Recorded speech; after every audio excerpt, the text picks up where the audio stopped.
আসসালামু আলাইকুম, সবাই কেমন আছেন? আমি মোহাম্মদ জুবাইর হোসেন সাকিব রয়েছে, সাবেক শিক্ষার্থী, ঢাকা বিশ্ববিদ্যালয়। এই মুহূর্তে আমি যে ডাইজেস্টটা হাতে নিয়েছি এটা হচ্ছে ইনসেপশনের। তো এই ডাইজেস্টটা 46তম বিসিএস এর সময় আমি কিনেছিলাম।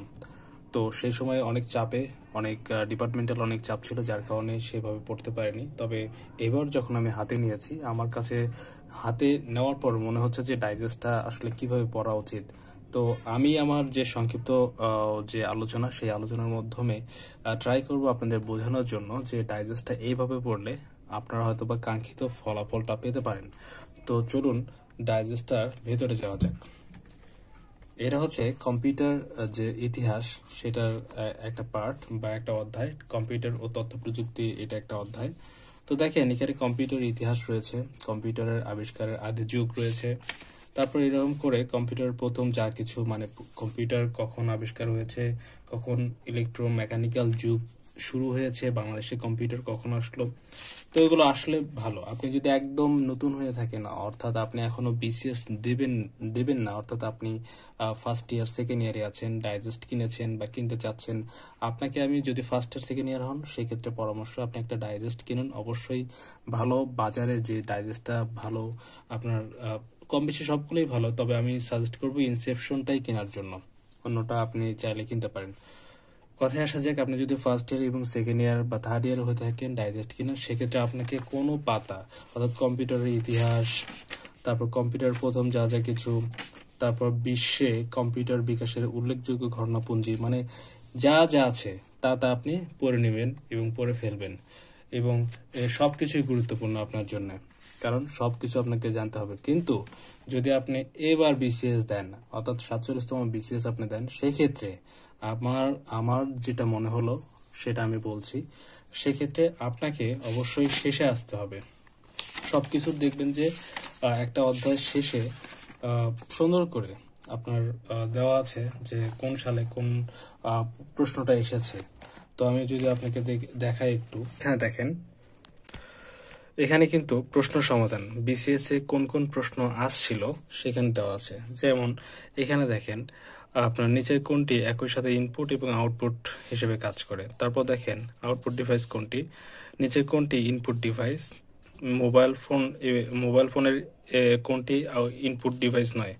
হ্যাঁ, মানে এরকম করে দেওয়া আছে। দেখেন MICR স্ট্যান্ডস ফর, মানে এটার পূর্ণরূপটা কি।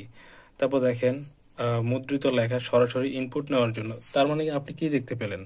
এই যে এতগুলো পাতা পড়ার পরে বুঝতে পারলেন যে এখান থেকে এই অধ্যায়ের ইম্পর্টেন্ট পার্টটা ইনপুট আউটপুট ডিভাইস কোনটার কি পূর্ণরূপ, তারপর আপনার হচ্ছে OMR, তারপর হচ্ছে প্লটার, এইরকম করে MICR, এগুলো হচ্ছে অনেক বেশি ইম্পর্টেন্ট। আপনি যদি 47তম বিসিএস পরীক্ষার্থী হয়ে থাকেন, তাহলে অবশ্যই এই শেষ পেজে আসবেন।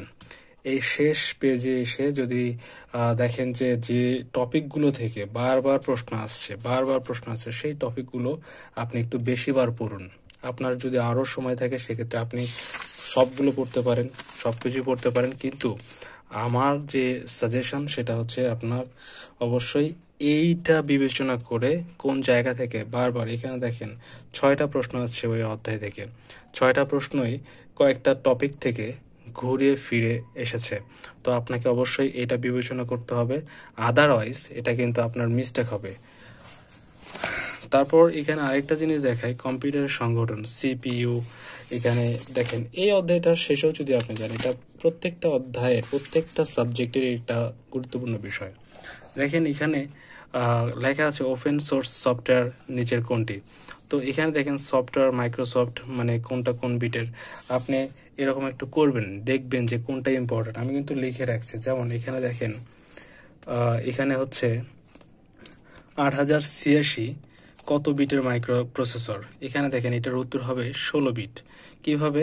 কারণ এখানে এই পাশে এটার ইম্পর্টেন্স, এই পাশে এখানে দেওয়া আছে টপিকগুলো, আমি এখানে V3 লিখে রেখেছি। তো এরকম করে যে টপিকগুলো থেকে বিসিএস এ প্রশ্ন এসেছে, সেই টপিকগুলো সাইডে আপনি একটা চিহ্ন দিয়ে রাখবেন, পড়ার মাঝে ওই টপিকগুলো, ওই জায়গাগুলো থেকে আপনি বেশি বেশি পড়বেন। দেখেন বুটিং, এই বুটিংটাও কিন্তু প্রশ্ন এখান থেকে আসছে। তো তো এটা বিসিএস এ আসছে 41তম বিসিএস, তার আগেরটা হচ্ছে 46তম 36তম। তো এরকম করে আপনি যদি অ্যানালাইসিস করে পড়তে পারেন, আশা করা যায় যদি পরীক্ষার হলে মনে থাকে, ইনশাল্লাহ আপনারা ভালো, আপনাদের যে কাঙ্ক্ষিত যে স্বপ্ন, সেই কাঙ্ক্ষিত স্বপ্ন পূরণ হবে এবং আপনি ভালো করতে পারবেন পরীক্ষার হলে। তো সবাই ভালো থাকবেন, এই অ্যানালাইসিসটা করবেন যদি ডাইজেস্ট কিনে থাকেন। এটা শুধু ডাইজেস্টের ক্ষেত্রে না, এটা আপনি যে কোনো টপিক, যে কোনো আপনার বই, সেটা যে কোনো টপিক হতে পারে, বাংলাদেশ বিষয়াবলী হতে পারে, সবগুলোর ক্ষেত্রেই আপনি আগে অ্যানালাইসিস করবেন, তারপর আপনি ভেতরের পড়াশোনা শুরু করবেন। আপনার জন্য শুভকামনা রইল, আমার জন্য দোয়া করবেন। ভালো থাকবেন। আসসালামু আলাইকুম।